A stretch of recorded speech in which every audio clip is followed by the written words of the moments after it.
வாழ்வில் வார்த்தை ஊழியங்கள் வழங்கும் இன்றைக்கான இறை வார்த்தை.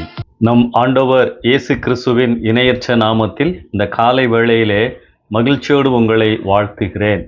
நம் ஆண்டவர் தருகின்ற சமாதானமும் சந்தோஷமும் இன்றைக்கு உங்கள் வாழ்க்கையிலே நிறைவாய் காணப்படுவதாக. இயேசு கிறிஸ்து சொன்ன உவமைகள் இன்றைக்கும் நமக்கு மிகுந்த ஆசீர்வாதமாக உள்ளன. பொதுவாக இயேசு கூறியிருந்த உவமைகளில் தேவராஜ்யம், மனம் திரும்புதல், ஜெபம், இரண்டாம் வருகை, கனி கொடுக்கும் வாழ்க்கை இவைகளை பற்றி அதிகமாய் பேசுகின்றன. இயேசுவின் அன்பை குறித்தும் நாம் அறிந்து கொள்ள முடியும். லூக்கா 15ஆம் அதிகாரத்திலே இளைய குமாரன் உவமையை நாம் பார்க்க முடியும். இந்த உலகில் இதுவரை வெளிவந்த சிறு கதைகளில் மிக சிறந்த கதை என்று நாம் இதை சொல்ல முடியும். மேலும் இது இயேசு கிறிஸ்துவினால் சொல்லப்பட்டிருப்பதால் நமக்கு இது மிகவும் முக்கியமானது.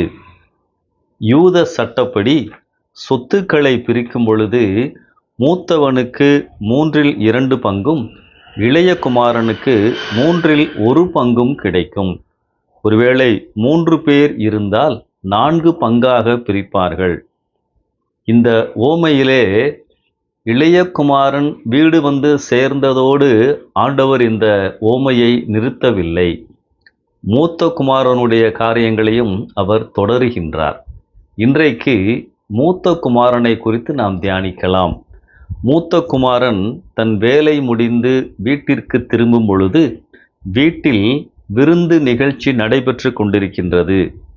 மூத்த மகனை விட இளைய குமாரனை கௌரவிப்பதற்காக அந்த நிகழ்ச்சி அல்ல, இளைய குமாரன் திரும்பி வந்த சந்தோஷத்தை கொண்டாடுவதற்காக இந்த ஏற்பாடுகள். இயேசு கிறிஸ்து இந்த காரியங்களை பரிசேயரை மனதிலே வைத்து மூத்த குமாரனை பற்றி கூறுகின்றார்.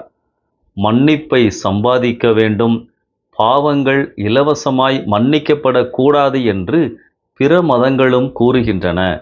பரிசேயர் இயேசு கிறிஸ்து பாவிகளுடன் சிநேகமாக இருப்பதை பார்த்து கோபம் அடைந்தனர்.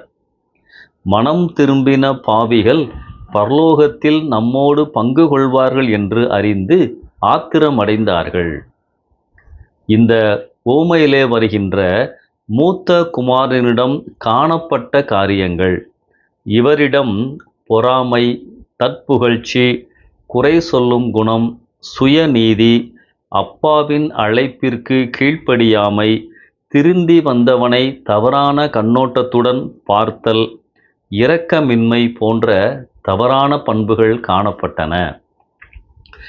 இவரிடம் காணப்படாத காரியங்கள், இவ்வளவு நாட்களாக அவனிடம் காணப்பட்ட கீழ்ப்படிதல் அன்பின் அடிப்படையில் இல்லை.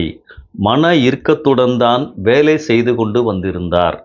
தன் அப்பாவிடம் இருந்த அன்பு, இரக்கம், பாசம் மற்றும் மன்னிக்கும் குணங்கள் இவனிடத்தில் காணப்படவில்லை.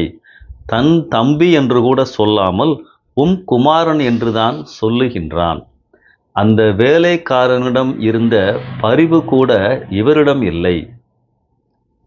இளைய குமாரன் கெட்டவனாக இருந்து நல்லவனாக மாறினான்.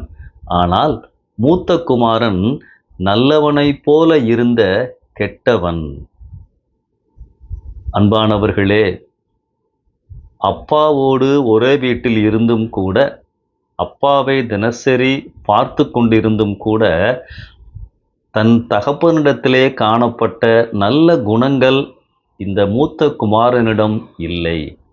அன்பானவர்களே, கிறிஸ்தவர்கள் என்று சொல்லுகின்றோம், ஜெபிக்கிறோம், வேதம் வாசிக்கின்றோம், ஆலயம் தவறாமல் செல்கின்றோம், நிறைய செய்திகளை நாம் கேட்கின்றோம்.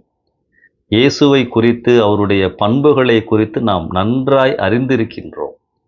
இயேசுவின் பண்புகள், கனிகள், இயேசுவினுடைய தெய்வீக சுபாவங்கள், சாயல் எத்தனை பேரிடத்திலே காணப்படுகின்றது. நான் இளைய குமாரனை போல மன்னிக்கப்பட்டு உள்ளே இருக்கிறேனா, அல்லது உள்ளே இருந்து கொண்டும் என் விருப்பப்படி வாழ்ந்து கொண்டிருக்கின்றேனா? இங்கே இந்த ஓமையில் இளைய குமாரன் உள்ளே, மூத்த குமாரன் வெளியே. இதோடு இந்த ஓமையை ஆண்டவர் முடிக்கின்றார். மூத்தவன் உள்ளே சென்றானா இல்லையா? தெரிந்தெடுப்பு அவரவர் கையில். கடவுளோடு நெருக்கமாக இருக்கிறோம் என்று சொல்லி மூத்த குமாரனைப் போல வாழக்கூடாது. தகப்பனின், பரம தகப்பனின் பண்புகள் நமக்குள்ளதாய் காணப்பட வேண்டும். நேற்றைக்கு உங்களை வழிநடத்தின ஆண்டவர் இன்றைக்கும் உங்களை வழிநடத்துவார், தேவைகளை சந்திப்பார். நம்பிக்கையோடு இந்த புதிய நாளை ஆரம்பியுங்கள். ஆமென்.